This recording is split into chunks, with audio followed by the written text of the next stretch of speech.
Hello बच्चों, welcome to our chemistry class. In today's class again we will be studying our chapter number 4 of chemistry, which is titled as chemical kinetics. So in the previous video I had told you the relationship between the rate of a reaction and the concentration of reactants present within the chemical reaction. So वहाँ पर एक छोटी सी बात note करने वाली थी, that was कि जहाँ पर भी बच्चों मैंने लिखा था रेट इज इक्वल टू के टाइम्स दी रिएक्टेंट्स. ठीक है, जो भी रिएक्टेंट्स थे और उनकी कुछ पावर थी. ठीक है, so over here the thing that is to be noted is कि जो ये रेट है बच्चों, this rate is actually the differential rate. So therefore this equation which we had formed in the previous video where we discussed the concentration dependence upon the rate is called differential rate equation. In equations को हम क्या बोलते हैं? We call them as differential rate equations. और आज हम इन्हीं equations को यूज़ करते हुए we'll be studying the integrated form of these rate equations. देखो, अभी आपने अपनी मैथमेटिक्स के अंदर डिफरेंशिएशन और इंटीग्रेशन का चैप्टर नहीं पढ़ा है, तो शायद आप अभी ना समझ पाओ कि how can we convert differential rate equations into integrated rate equations. Okay, when we are given a particular equation. But after you study that chapter in mathematics, आपके लिए जो मैं सब बताऊंगा आज वो बहुत ही बेसिक काम होगा. Okay, that is to convert differential rate equations into integrated rate equations. But exam के अंदर देखो ये कन्वर्जन नहीं पूछते, वो जो इक्वेशन आएगी that is the integrated equation, उसके ऊपर सवाल पूछते हैं. सो आपका मेन एम क्या होगा? आपका आज का मेन मोटिव है कि जब भी हम डिफरेंशियल रेट इक्वेशंस को सर्टेन स्टेप्स फॉलो करके कन्वर्ट करेंगे इंटीग्रेटेड रेट इक्वेशंस में, सो आपने उनको बड़े ही ध्यान से समझना है कि वो इक्वेशन क्या कह रही है और उसको हम कैसे यूज़ कर सकते हैं to make a graph between the two particular parameters. ठीक है बच्चों, so that must be your concern. और the main motive behind studying the integrated rate equations is integrated rate equations. इसको पढ़ने का हमारा मेन मोटिव ये है कि अगर हम आपसे पूछें कि किसी पर्टिकुलर टाइम पीरियड पर बताइए क्या कंसंट्रेशन है किसी भी रिएक्टेंट की, सो वो इस इक्वेशन से निकाल पाना is a really complicated task. So for that to calculate the instantaneous rate of any particular reaction, हम क्या करते हैं, उसकी डिफरेंशियल रेट इक्वेशन को कन्वर्ट करते हैं इंटीग्रेटेड रेट इक्वेशंस में, जिससे कि हमें एक रिलेशनशिप मिले between the concentration of reactants and the time period. Okay, ताकि मैं किसी भी पर्टिकुलर टाइम पीरियड पर ये निकाल पाऊँ कि मेरी कितनी कंसंट्रेशन होगी किसी भी पर्टिकुलर रिएक्टेंट की with in that chemical equation और रिएक्शन. सो अब हम पढ़ने जा रहे हैं इंटीग्रेटेड रेट इक्वेशंस, जो कहाँ से आएंगी? करस्पॉन्डिंग डिफरेंशियल रेट इक्वेशन से. ठीक है बच्चों, सो एक बात तो बहुत ही क्लियर है, as I had told you in the previous video about order of a reaction. So वहाँ पर हमने आपसे कहा था कि हम बेसिकली 3 रिएक्शंस के बारे में पढ़ेंगे, ज़ीरो ऑर्डर, फर्स्ट ऑर्डर और सेकंड ऑर्डर. सो जो आज हमारी वीडियो होगी इसके अंदर हम पढ़ेंगे integrated rate equations of zero order and first order. अब वो ऑर्डर डिटरमाइनिंग फैक्टर होता है हमारा x, कि अगर x की वैल्यू ज़ीरो है इस पर्टिकुलर रेट इक्वेशन में, सो ये जो हमारी इक्वेशन हुई ये हमारी हुई ज़ीरो ऑर्डर रिएक्शन. ठीक है, वहीं पर अगर x की वैल्यू 1 हुई सो वो होगी बच्चों फर्स्ट ऑर्डर रिएक्शन. ठीक है, so on this value of x we had divided the rate equations into 2 types, that is the zero order reactions and the first order reaction. So हम 1 by 1 दोनों को पढ़ेंगे. So now let us begin and first of all let us discuss the zero order. We shall discuss the integrated rate equation for zero order reactions. सो ये आज की हमारी पहला study है, पहली टॉपिक है, that is to determine the integrated rate equations of a zero order reaction. And again let me remind कि हम ये इंटीग्रेटेड रेट इक्वेशंस पढ़ेंगे सिर्फ और सिर्फ ज़ीरो ऑर्डर और फर्स्ट ऑर्डर के लिए, सेकेंड ऑर्डर के लिए हम इनको नहीं पढ़ेंगे। सो ज़ीरो ऑर्डर रिएक्शंस का मतलब क्या है? ज़ीरो ऑर्डर रिएक्शन से हमारा मतलब है उन रिएक्शंस पर जिनमें कि rate of the reaction does not depends upon the concentration of reactants, or you can say in which the rate is proportional to zero power of the concentration of the reactants. ठीक है, so for zero order reaction I can simply write down that my rate, जो कि हम बता चुके कि वो क्या है, एक डिफरेंशियल रेट इक्वेशन है, so I can write it as dr by dt is equal to k times r raised to the power, बताइए क्या होगा, इन प्लेस ऑफ x इस बार क्या होने वाला है, ज़ीरो होने वाला है। क्यों होने वाला है? क्योंकि ये ज़ीरो ऑर्डर रिएक्शंस हैं, यानी कि जो भी हमारे पावर्स का सम है वो ज़ीरो है। Okay, so it's very very clear कि यहाँ पर जो हमारा रेट है वो डिपेंड ही नहीं कर रहा है on the concentration of reactants. अब यहाँ पर एक छोटी सी बात ऑब्जर्व करने की और है, जो कि मैंने आपको बताई थी इस चैप्टर की फर्स्ट वीडियो के अंदर, कि जब भी मैं रेट लूँगा in terms of reactants I will always place a negative sign before the rate. I will always place a negative sign before the rate. Negative sign क्यों?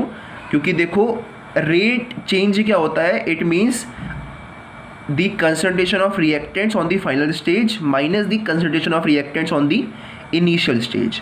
और ये आपको बहुत ही अच्छे से मालूम है कि reactants कम हो रहे हैं, so concentration of reactants in the final will be less than that of the initial stage, so therefore जो value आएगी rate की वो negative आएगी।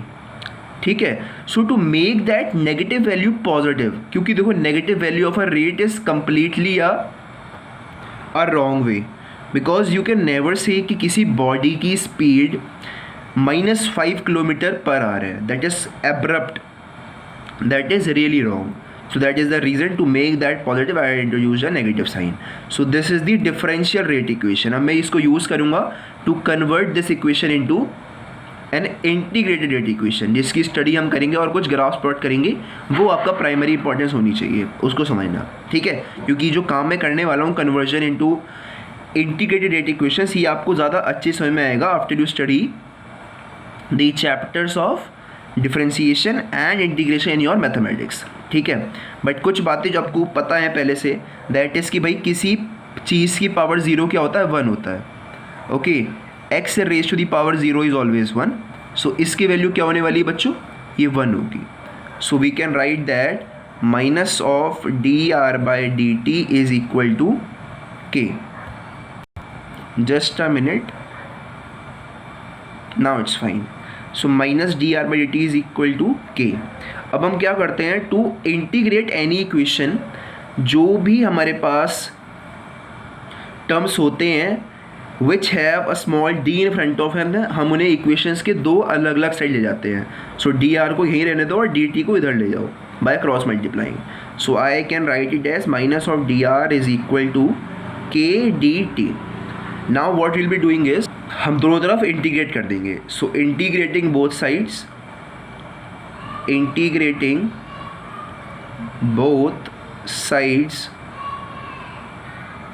अब देखिए थोड़ा सा बेसिक इंटीग्रेशन तो आपको आता है, that I had been telling you in class 11th as well as some of it in class 12th, कि अगर आपके पास कुछ इस तरह से गिवन है कि भाई इंटीग्रेशन ऑफ डी एक्स, उसकी वैल्यू क्या होती है, एक्स होती है।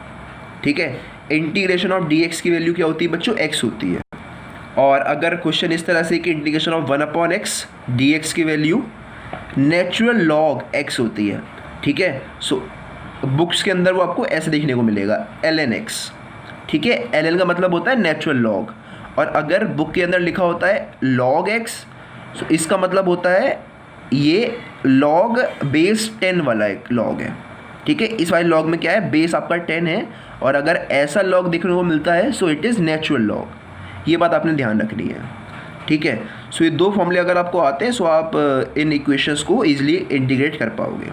सो यहाँ पर देखते हैं हमने दो तरफ इंटीग्रेट कर दिया, that is minus of D R is equal in to, देखो के एक कॉन्स्टेंट है तो कॉन्स्टेंट हमेशा इंटीग्रेशन के बाहर आ जाता है, सो के इंटीग्रेशन ऑफ डी टी। ठीक है बच्चों, अब ध्यान से देखो क्या ये दोनों सिचुएशन सेम है?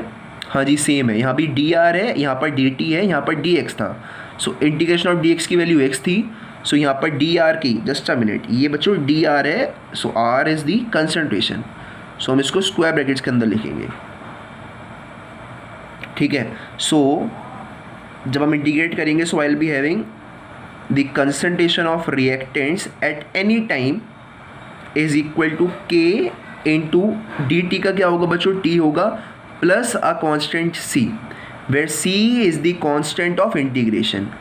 ये बात आप लिख सकते हो, where c is the constant of integration. जब भी हम इंटीग्रेट करते हैं सो हमेशा एक कांस्टेंट लिखते हैं, लिखने का पीछे का reason I will be telling you in the class of mathematics.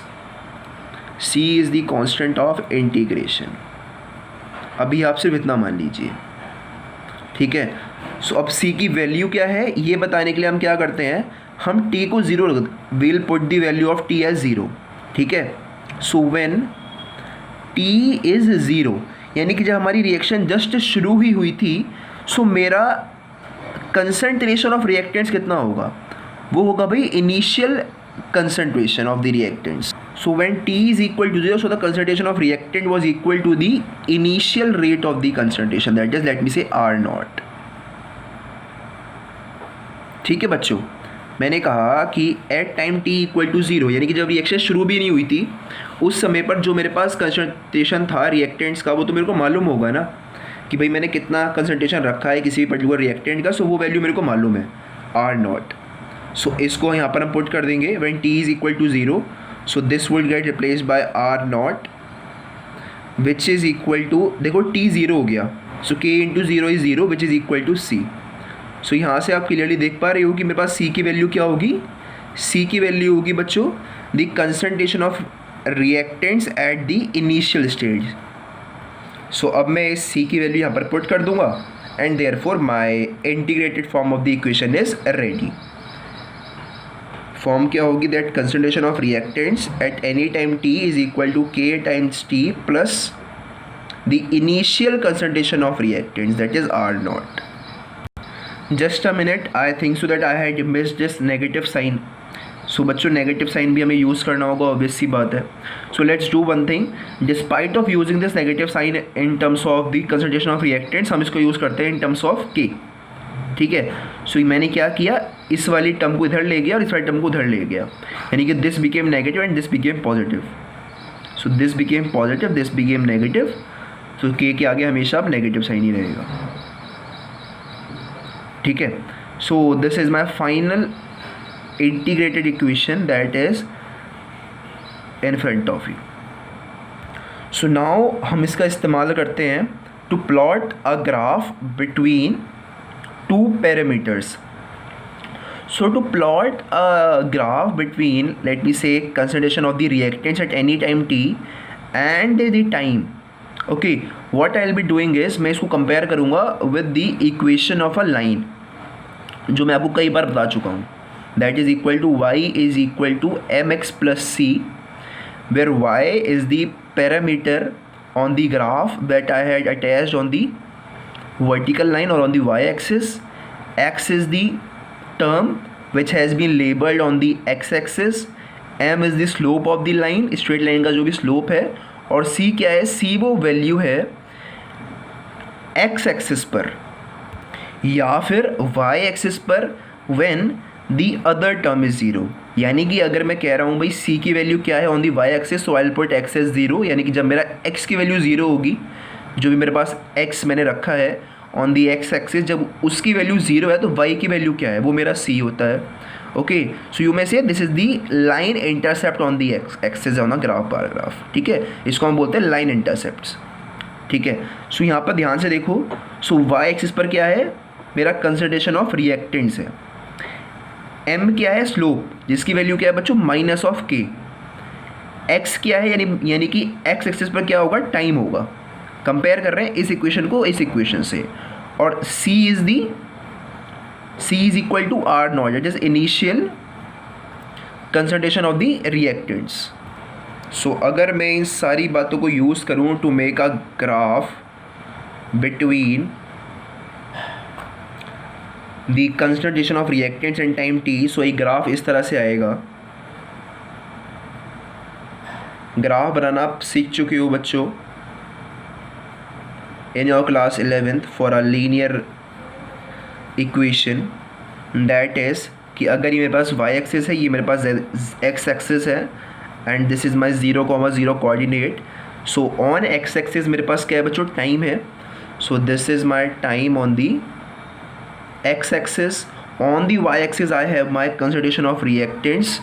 So concentration of reactants I have on my y axis. So I need to plot a graph between r and t such that this equation is satisfied. तो आप ध्यान से देखो, सो यहाँ पर बच्चों ये minus के है, दैट इज जो मेरे पास स्लोप है वो इन्वर्टेड लाइन होगी। माइनस के से आपको वो बात रियलाइज हो रही होगी कि यहाँ पर माइनस के है, so what ever my slope is उसका नेगेटिव मेरे पास के की वैल्यू होने वाली है। So actually the graph is somewhat like this, ठीक है। सो इसको कंपेयर करते हैं इस वाली इक्वेशन से, क्योंकि ये ग्राफ आपके एग्जाम्स के अंदर आता है। ओके वो आपसे ग्राफ दे देंगे इस तरह का, आपसे पूछेंगे कि भाई बताइए किस इक्वेशन के लिए या फिर किस रिएक्शन के लिए, फर्स्ट ऑर्डर के लिए या फिर ज़ीरो ऑर्डर के लिए हमने ये आपके सामने ग्राफ बनाया है। ओके और फिर इसके बारे में कुछ बातें पूछ लेंगे। सो ये ज़ीरो ऑर्डर का ग्राफ है कैसे, ये आपको पता चलिए कि भाई इस इक्वेशन को देख करके हमने ग्राफ बनाया है। सो इसके बारे में बेसिकली आपको दो बातें मालूम होनी चाहिए। जो ये इंटरसेप्ट है on the y axis when x is zero, so ये क्या दिखा रहा है। सो अगर आपको ये क्वेश्चन याद है, सो एग्ज़ाम के अंदर आपको ज़रूरत भी नहीं है ये याद करने की, बस आप इससे कंपेयर कर देना। सो आप ध्यान से देखो, मैंने क्या किया, x को 0 पुट किया है, यानी कि मैंने टाइम को 0 पुट किया है। I had put my time as 0। So मेरे पास जो कंसंट्रेशन ऑफ रिएक्टेंट आई है, जो भी पर्टिकुलर वैल्यू यहाँ पर आई है, उसकी वैल्यू किसके बराबर होगी, R नॉट के बराबर होगी, यानी कि the concentration, the initial concentration of the reactants. So this value on this particular parameter of R is my initial concentration of the reactants. और जो भी स्लोप होगा इस लाइन का, जो भी स्लोप होगा इस लाइन का, उसका नेगेटिव ही मेरी K की वैल्यू होगी। K क्या था बच्चों, K was the rate constant. सो अगर एग्जामिनर आपसे ये सारी बातें पूछता है कि भाई आपको ग्राफ दे देगा and he ask you the value of R not, so जिस भी पॉइंट पर ये लाइन टच कर रही होगी इस y एक्सिस को, वो आपकी वैल्यू होगी R नॉट की, और आप इस लाइन का स्लोप निकालोगे, उसकी नेगेटिव वैल्यू होगी इस k की वैल्यू, ठीक है, क्योंकि जो स्लोप यहाँ पर आने वाला है उसकी वैल्यू नेगेटिव ही आएगी, and when you multiply -1 into something negative will give you positive value, जो कि इस k की वैल्यू होने वाली है। और अगर आपको k निकालना है इस इक्वेशन से, तो आप इस इक्वेशन से भी निकाल सकते हो। निकाल कब सकते हो, आप इसको निकाल सकते हो when you are given the concentration of reactants at any particular value of t, यानी कि जब आपको किसी पर्टिकुलर t के लिए पर्टिकुलर वैल्यू ऑफ r मालूम हो, तभी आप इस इक्वेशन से k की वैल्यू निकाल सकते हो। कैसे निकालोगे, बहुत ही सिंपल है, आपको k निकालना है, ये भी मालूम है, ये भी मालूम है, ये भी मालूम है। सो आप लिख सकते हो कि भाई k की वैल्यू क्या होगी, KT को उधर ले जाओ और इस R को इधर ले आओ, so it will be equal to R not minus R divided by T। ये जो KT था इधर गया तो T को हम नीचे ले आएंगे, so it will be equal to K। So अगर आपको इक्वेशन यूज़ करनी है to determine the value of K, तो आप ऐसे निकालोगे, अगर ये ग्राफ यूज़ करना है सो आप ऐसे निकालोगे, ठीक है। So that was all what I want to tell you about a first order reaction. इसका एग्जाम्पल अगर आपको देखना है, क्योंकि एग्जाम्पल भी आता है एग्जाम के अंदर कि भाई मेरे को एक एग्जाम्पल दो एक इक्वेशन का जिसका ऑर्डर 0 हो, सो उसका एग्जाम्पल है बच्चों अमोनिया का conversion into nitrogen and hydrogen. एक बहुत ही फेमस रिएक्शन जो आपको बहुत ही अच्छे से मालूम है और कई बार आप पढ़ चुके हो, that is the conversion of ammonia into nitrogen and hydrogen. This reaction is an example of a zero order reaction. Example लिखने को भी आता है। सो आपके एग्ज़ाम के लिए यहाँ से लेके यहाँ तक सारी बातें इंपॉर्टेंट हैं। Okay, so I hope this integrated equation of a zero order is clear to you. Now let's move on to the integrated equation of a first order reaction. So अब हम आपको पढ़ाने वाले हैं बच्चों फर्स्ट ऑर्डर रिएक्शन के लिए। बहुत ही आसान है, अगर आपने प्रीवियस वाली बात समझ ली है तो ये समझना आपके लिए मुश्किल नहीं होगा। बस यहाँ पर कुछ चीज़ें एक्स्ट्रा होंगी प्रीवियस वाली से, उन पर थोड़ा ध्यान देना, क्योंकि वो बातें कभी कभी कंफ्यूज करती हैं। When you are given a graph and you are asked कि ये किस ऑर्डर का है, फर्स्ट का या फिर ज़ीरो का। देखो होगा तो या फिर ज़ीरो का होगा या फिर फर्स्ट का होगा, क्योंकि सेकंड का हम पढ़ ही नहीं रहे।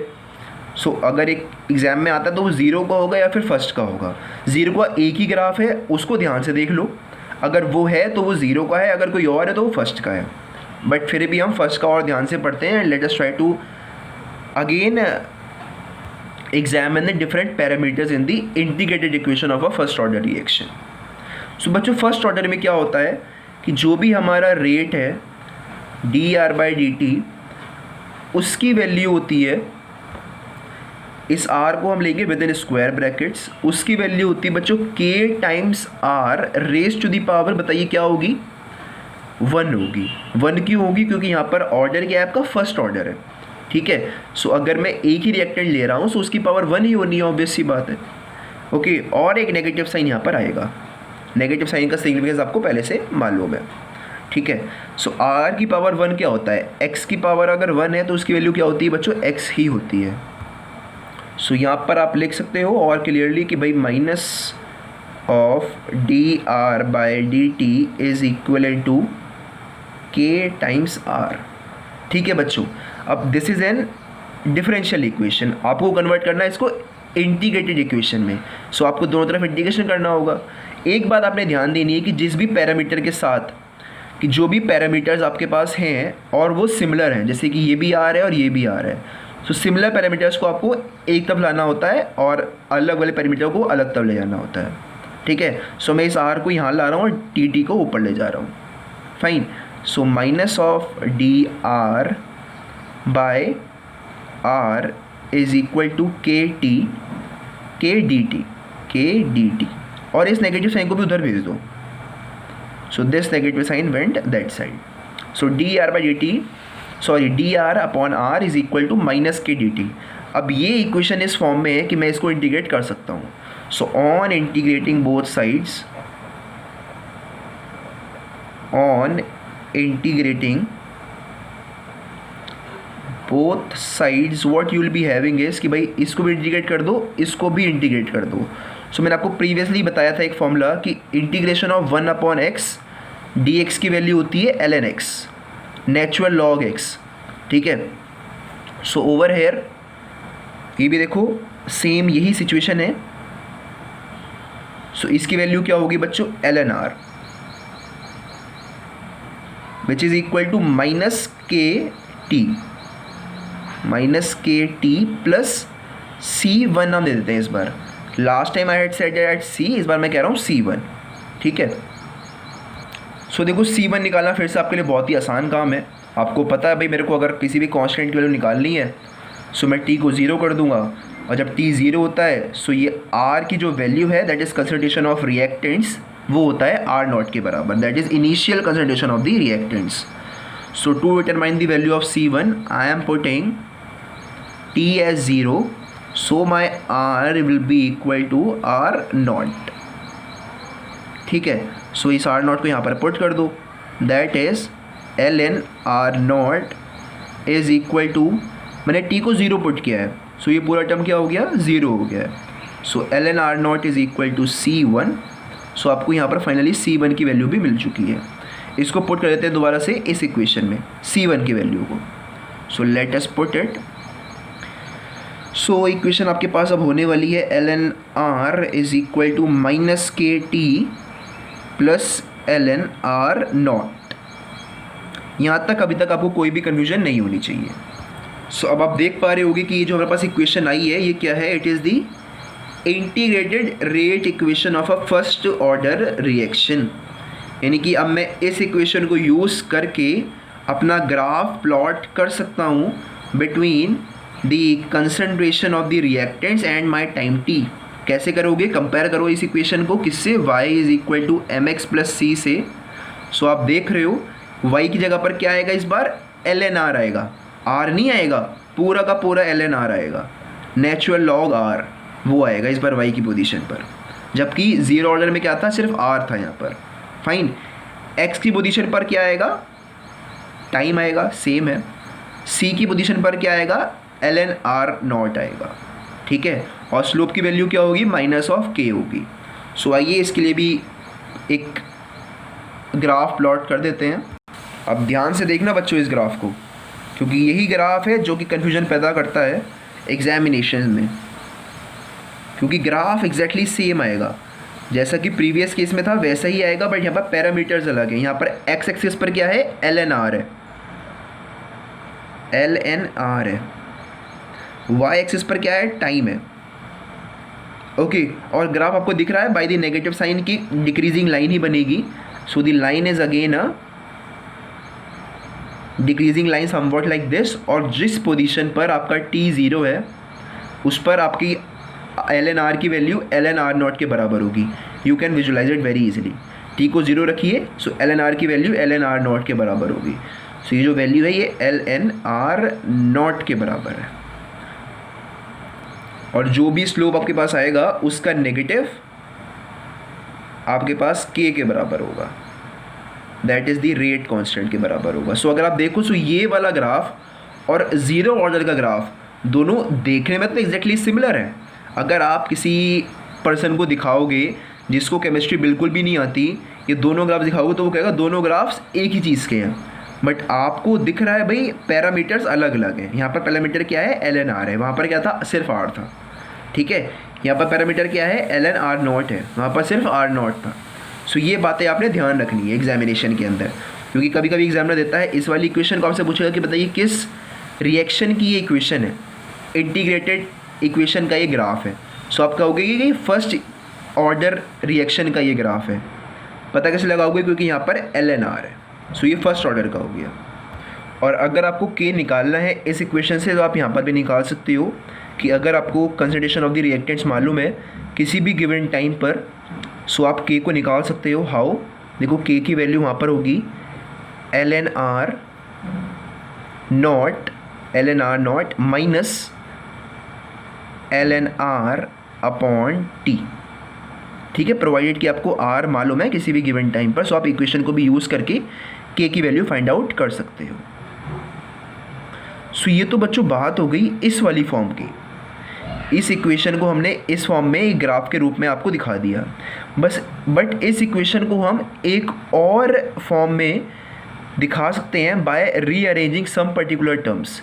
एक छोटी सी बात, एक छोटा सा बेसिक रिगार्डिंग लॉग्स आपको पता होना चाहिए कि log of A minus log of B की वैल्यू, कि log of A minus log of B की वैल्यू होती है बच्चों log of A by B,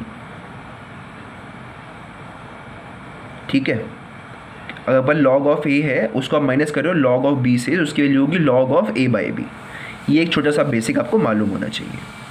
और एक छोटी सी बात और कि अगर आपको नेचुरल लॉग को कन्वर्ट करना है, लॉग जिसका बेस 10 होगा, यानी कि लॉग जिसका बेस 10 है उसमें अगर आपने कन्वर्ट करना है, सो आप क्या करते हो, you may write down this L N as 2.303 log base 10 और फिर आगे जो भी टर्म्स थे, ठीक है।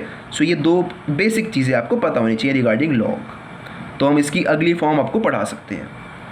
सो let us study the different expression of, और you can say different form of this same expression, क्योंकि उस वाली फॉर्म से भी एक ग्राफ बनेगा जो आपके एग्जाम के लिए इंपॉर्टेंट है। सो मैं क्या कर रहा हूँ, थोड़ा सा इसको रीअरेंज कर रहा हूँ इन इक्वेशंस को। सो ध्यान से देखना मैं इसको कैसे रीअरेंज करूँगा, बहुत ही ज़रूरी बात है और बहुत ही इम्पॉर्टेंट भी है। देखिएगा, मैं एल एन आर और एल एन आर नॉट को एक ही साइड लेके जा रहा हूँ, यानी कि एल एन आर नॉट को मैं on the left hand side ला रहा हूँ। So I can write this equation as l N r minus of l N R not which is equal to minus of k t. कुछ भी मैंने अलग लिखा, सेम वही इक्वेशन को एक दूसरी फॉर्म में कन्वर्ट कर दिया by rearranging some particular terms. अब एक छोटा सा फॉर्मूला ये वाला ध्यान से देखिएगा कि अगर मेरे पास ln ऑफ a है माइनस ln ऑफ b है, तो मैं उसको लिख सकता हूँ ln of a by b. So यहाँ पर देखो ln ऑफ a है माइनस ln ऑफ b है, so I can write it as ln of a by b। कोई भी कन्फ्यूजन अभी तक नहीं होनी चाहिए। और एक छोटी सी बात, एक छोटा सा बेसिक जो आपको मालूम होना चाहिए कि लॉग और एक्सपोनेंशियल दोनों एक दूसरे के इन्वर्स होते हैं, ठीक है। अगर मेरे पास कोई टर्म है ln a और मैं इस टर्म का एक्सपोनेंशियल ले रहा हूँ, okay, just let me write that ln a is equal to b। मेरे पास एक इक्वेशन है, मैं क्या कर रहा हूँ यहाँ पर एक्सपोनेंशियल ले रहा हूँ या फिर आप कह सकते हो एंटी लॉग ले रहा हूँ, because both are inverse of each other, ठीक है। सो मैं क्या कर रहा हूँ एंटी लॉग ले रहा हूँ। Whenever I say anti log I am taking exponential. So whenever I take anti log, so ये एंटी लॉग इस ln को कैंसिल कर देगा, thereby only giving you a which is equal to e की power b। e की power b क्यों है? क्योंकि एक्सपोनेंशियल ही तो है एंटी लॉग। सो क्या हुआ, जो टर्म था पहले से जब मैंने इनको रेस किया, सो e से ln कट गया, बचा क्या सिर्फ a, और जहाँ पर ln था ही नहीं वो e के पावर में रेज हो गया। सो वही बात मैं यहाँ पर करने वाला हूँ, that is taking anti log of both sides. Taking anti log of both sides, आपके पास आएगा कि भाई r अपॉन r नॉट। ऐसा क्यों हुआ? क्योंकि ln कैंसिल हो गया एक्सपोनेंशियल से, उसकी वैल्यू होगी, देखो यहाँ पर ln था ही नहीं, सो ये जो भी चीज़ थी ये रेज हो रहेगी e की पावर में, e की पावर माइनस के t. So over here once again you have a different equations in terms of r and r naught, that is कि आप लिख सकते हो कि आपके पास जो कंसिडरेशन ऑफ रिएक्टेंट है r की value that is equal to r naught e की पावर माइनस के t. This is again an important equation, क्योंकि इस इक्वेशन पर भी ये ग्राफ बनता है। और ये जो इक्वेशन है इसको आप मार्क करिए important, because it is very very useful for the numerical questions. ये जो मैंने आपको ये इक्वेशन दिखाई है दैट इज़ फॉर न्यूमेरिकल्स, कि ये इक्वेशन आपको न्यूमेरिकल्स में बहुत साथ देगी। दिस इक्वेशन कि अगर आपको किसी भी टाइम पीरियड पर r मालूम है और r नॉट आपको मालूम है, सो आप k निकाल सकते हो very very easily using this equation. And yes, one more important thing जो कि आपके बोर्ड एग्जाम्स के अंदर भी आती है कि एग्जामिनर क्या करता है, इस नेचुरल लॉग को कन्वर्ट करता है लॉग बेस 10 वाले में, okay, and he converts this equation into despite of natural log as log base 10। So हम भी एक बार बेस 10 में इसको कन्वर्ट करके देखते हैं कि हमारे पास क्या आता है और हम उसको कैसे यूज़ करके ग्राफ को प्लॉट कर सकते हैं between consideration of the reactant and time t। So previous वाली जो इक्वेशन थी that was important for your numerical questions, but ये जो इक्वेशन थी जो कि मैंने आपको दिखाई थी अभी थोड़ी देर पहले, okay, now I have turned the page. So ये जो इक्वेशन है बच्चों, इसको हम एक और फॉर्म में लिख सकते हैं जिस फॉर्म को एग्जामिनर यूज़ करता है और आपको उसका ग्राफ बना के देखता है और आपसे पूछता है कि बताइए किस ऑर्डर रिएक्शन की ये ग्राफ है, ओके। सो हम भी इसको उसी फॉर्म में आपको कन्वर्ट करके दिखा देते हैं एक बार, ताकि आप वहाँ पर कंफ्यूज ना हो। सो एग्जामिनर क्या करता है यहाँ पर, बहुत ही एक सिंपल सी बात करता है, दैट इज़ कि वो इस माइनस साइन को ना, इस माइनस साइन को इधर ले जाता है, दैट इज़ कि के टी को इधर ले जाता है, सो दिस माइनस के t converts into plus k t, और इस वाली टर्म को वो लेफ्ट हैंड साइड में, सॉरी राइट हैंड साइड में ले आता है, so this positive terms convert into a negative term minus of ln r bye r naught. ठीक है बच्चों, अब एक बात और कि अगर कोई भी term minus of ln r bye r naught है, सो इसका मतलब ये है कि ये जो -1 है ये एक्चुअली में इस वाले टर्म की पावर थी। लेट मी शो यू, ये एक बहुत ही बेसिक सा एक फॉर्मूला है लॉग के अंदर कि अगर आपके पास लॉग है x का और उसकी पावर a है, आपके पास इस तरह का कोई भी लॉग है, log x raise to the power a, so आप इस टर्म को लिख सकते हो एज a log x, आप इसको लिख सकते हो एज a log x, आप मतलब पावर को आगे ला सकते हो। सो हमने भी यही माना हमने माना कि जो -1 है ये पहले पावर में था और हम इसको आगे ले आए। So what we can do is कि अगर मेरे पास a log x है तो मैं उसको ऐसे भी लिख सकता हूँ, ठीक है। तो मैंने ऐसे ही किया भाई, मेरे पास -1 log ये कोई टर्म था x, सो मैं इस -1 को इनकी पावर में ले जाऊँगा। So I can write that kt is equal to ln r bye r नॉट पावर -1। और -1 आपको पता है भाई, -1 का मतलब है कि ये r नीचे था और r नॉट ऊपर था। सो हम ऐसे ही कर लेते हैं, -1 को रिमूव कर देते हैं। क्या करेंगे, r नॉट को ऊपर ले जाएंगे और r को नीचे ले जाएंगे। So kt is equal to ln of r not by r। ऐसा क्यों किया, क्योंकि हमने -1 को इसी के अंदर यूज़ कर लिया। देखो, इफ़ आई हैव 1/x की पावर -1, लेट मी से इसके ऐसे समझो, मेरे पास है x की पावर -1, सो इसका मतलब क्या होता है, 1/x होता है, ठीक है। सो मैंने ऐसे ही कहा कि मेरे पास r की पावर -1 है, यानी कि 1/r है ये टर्म। सो मैं इस r को नीचे ले गया। ऐसे ही मैंने कहा भाई मेरे पास r नॉट की पावर -1 है, तो मैं इसको ऊपर ले आया। सो टर्म मेरे पास क्या हो गया, ये हो गया, और t भी आपके पास साथ में रहेगा। So kt is equal to n ln r not by r। और एक बेसिक सी बात जो मैं आपको पहले बता चुका हूँ कि अगर आपको ln को कन्वर्ट करना है लॉग बेस 10 में, सो आप मल्टीप्लाई करते हो 2.303 से। सो अब हम वही करेंगे, इस नेचुरल लॉग को कन्वर्ट कर देंगे लॉग बेस 10 में। So you may write down that kt is equal to, और kt को उधर ले आइए और ln को इधर ले आइए। So I may write down that ln की जगह पर मैं लिखूँगा बच्चों 2.303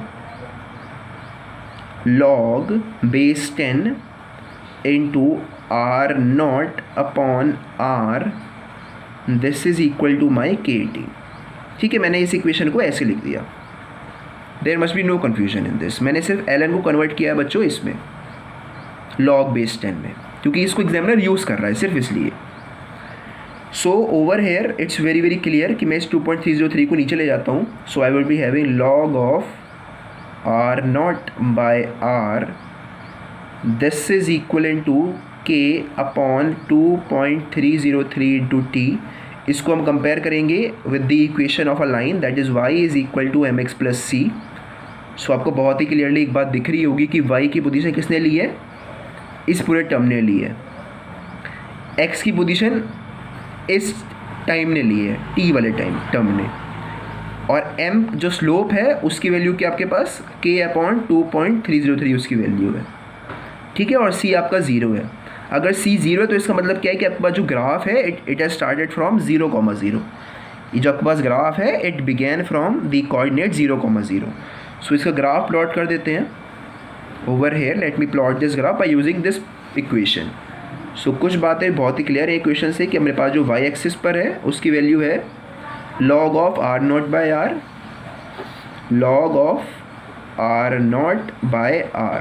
ये मेरे पास y एक्सिस पर जो टर्म है वो है, दिख रहा होगा आपको कंपेयर करने से। x एक्सिस पर जो टर्म है वो टाइम है, सो यहाँ पर टाइम ही रहेगा। और एक बात जो क्लियरली दिख रही होगी, क्योंकि c 0 है तो जो मेरे पास ग्राफ है वो शुरू होगा 0,0 से। क्यों? क्योंकि अगर मैं x को 0 रखा हूँ तो मेरे पास y भी 0 ही आ रहा है, बिकॉज मैं c इज़ 0। देख पा रहे हो, इस इक्वेशन से कंपेयर करना हर एक बात हो जो भी मैं कह रहा हूँ। सो एक्चुअली में जो इक्वेशन आई है, सॉरी जो ग्राफ आया है वो इस तरीके से है कि it's a line like this, ठीक है। सो ये ग्राफ भी एग्जामिनर एग्जाम के अंदर दे रहा है और पूछ रहा है कि बताइए किस ऑर्डर रिएक्शन का ये ग्राफ है। सो आपने ध्यान देना है कि x एक्सिस पर क्या टर्म है, y एक्सिस पर क्या टर्म है, और स्लोप लाइन कैसी है। और जो भी इस लाइन का स्लोप है उसकी वैल्यू क्या होगी बच्चों, k अपॉन 2.303। ये बातें भूलनी नहीं है, इनको याद रखना है, क्योंकि ये एग्जामिनर बहुत फ्रीक्वेंटली इन टॉपिक्स में से पूछ रहा है। So this was about a first order reaction, जब मेरे पास जो रिएक्टेंट्स हैं वो या फिर सॉलिड या फिर लिक्विड की फॉर्म में है। Okay, so that was the reason कि मैंने हर बार अपनी जो कंसंट्रेशन एक्सप्रेस करी है that was in terms of molarity, ठीक है। कि जो भी मैंने कंसंट्रेशन दिखाई थी they are all in terms of molarity, that was the reason मैंने इनको स्क्वायर ब्रैकेट्स में लिखा था। बट मान लेते हैं कि मेरे पास रिएक्टेंट्स बच्चों गैसियस फेज में है, सो वहाँ पर आप despite of concentration you take the partial pressure into concern, कि आप इन टर्म्स ऑफ गैसेस, जब भी आप गैसेस से डील करते हो सो आप कंसंट्रेशन की जगह पर उनका पार्शियल प्रेशर रखते हो। सो वो भी समझ लेते हैं कैसे होता है। सो बहुत ही सिंपल का केस है। मैं मान रहा हूँ कि मेरे पास इस बार क्या है, रिएक्टेंट गैसेज हैं, कि मेरे पास कोई भी रिएक्टेंट गैस है A, that gave me another reactant B और सी। ठीक है, मेरे पास एक रिएक्टेंट था A, that gave me products as B and C. Let me say partial pressure of A is P A, partial pressure of B is P B and partial pressure of C is P C. So जो total pressure है उसकी value क्या होगी बच्चों, that will be equal to P A plus P B plus P C. और ये reaction एक first order reaction है, इसलिए मैंने एक ही रिएक्टेंट लिया है यहाँ पर। ठीक है बच्चों। So over here what I was talking about is कि इसके partial pressure P A P B P C हैं। ये प्रेशर कब होते हैं, these are the pressures of these gases at equilibrium. But initially अगर मैं मानूँ, जब मैंने रिएक्शन जस्ट शुरू करी है, that is when time T is equal to 0। सो मैंने माना कि प्रेशर ऑफ ए जो था दैट वाज पी आई, और बी और सी मेरे पास थे ही नहीं। सो जो इनका प्रेशर होगा वो 0 ATM और 0 ATM होगा। ठीक है, ये बात तो आपको क्लियर होगी। फिर मैंने माना व्हेन टाइम टी, मैंने एज T1 ले लिया, किसी भी टाइम T1 पर जो प्रेशर ऑफ ए है वो x एटमॉस्फेयर कम हो गया। सो ये x एटमॉस्फेयर बढ़ गए होंगे, ऑब्वियस सी बात है। सो यहाँ पर प्रेशर क्या हो गया, P I, P initial minus x atmosphere, और यहाँ पर x एटमॉस्फेयर, यहाँ पर भी x atmosphere. So at this point of time the total pressure P T, total pressure की वैल्यू होगी इन सबका सम। तो इन सबको जोड़ देते हैं, that is pressure initial minus x plus x, ये दोनों कैंसिल हो जाएंगे। सो माई पी टी की वैल्यू होगी, total pressure at any time T की बात कर रहा हूँ मैं, उसकी वैल्यू होगी बच्चों प्रेशर इनिशियल प्लस एक्स। सो एक्स को आप लिख सकते हो फ्रॉम हेयर दैट एक्स की वैल्यू होगी टोटल प्रेशर, यहाँ पर बच्चों इक्वल टू आएगा total pressure minus pressure initial. और एक बात मेरे को बताइए कि पार्शियल प्रेशर ऑफ ए क्या है when time T is equal to T1।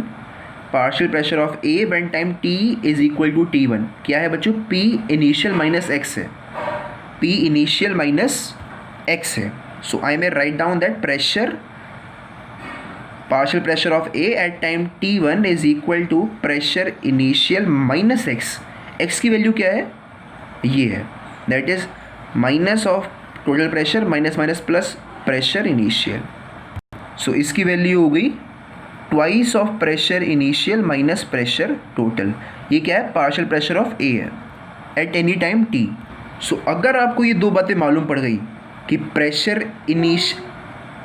Of A क्या है एट एनी टाइम टी, सो आप इस फॉर्मूले को यूज़ करके you can easily determine the equation for a gaseous reactant for a first order reaction, that is कि आप R0 को रिप्लेस कर दोगे P इनिशियल से। देखो R0 का मतलब क्या होता है, concentration of a reactant at initial stage, और यहाँ पर हमने क्या माना था, when I was talking about pressure I considered it to be P initial. सो R0 को रिप्लेस करेगा P इनिशियल। R क्या है, किसी भी टाइम T पर क्या कंसंट्रेशन है रिएक्टेंट की। ओके, तो जब मैंने गैसेस की बात करी, so I represented my concentration in terms of pressure, and at any time T I considered the pressure of A as P A. So इसको रिप्लेस करेगा आपका पी ए, और बाकी टर्म्स एज इट इज़ रहेंगे। सो मैं उस equation को लिख सकता हूँ, ऊपर वाली इक्वेशन को, as my log of P initial upon pressure, partial pressure of air at any time t is equivalent to k upon 2.303 into time t। या फिर इसको ऐसे भी कर सकते हो कि पी ए को रिप्लेस कर दो इस वाली वैल्यू से जो कि हमने फाइंड आउट करी थी। सो आप लिख सकते हो that log of pressure initial divided by P A की वैल्यू क्या है, 2 times of pressure initial minus pressure total is equal to K upon 2.303 into T। So ये बात भी आपको पता होनी चाहिए कि ये इक्वेशन किस पर्टिकुलर केमिकल रिएक्शन की है. सो ये फर्स्ट ऑर्डर केमिकल रिएक्शन की है इन विच माई रिएक्टेंट इज़ अ गैस. ठीक है. सो अगर आपको ये सारी बातें समझ में आ गई हैं, so that's all what I want to tell you in today's video. अगर आपको थोड़ा बहुत भी डाउट रहता है किसी भी टॉपिक में, आपको लगता है कि भाई कुछ टॉपिक समझ में नहीं आया है, so you can text me because I can explain it with one more other way. Okay, but that's all from my side in today's video. Thank you very much.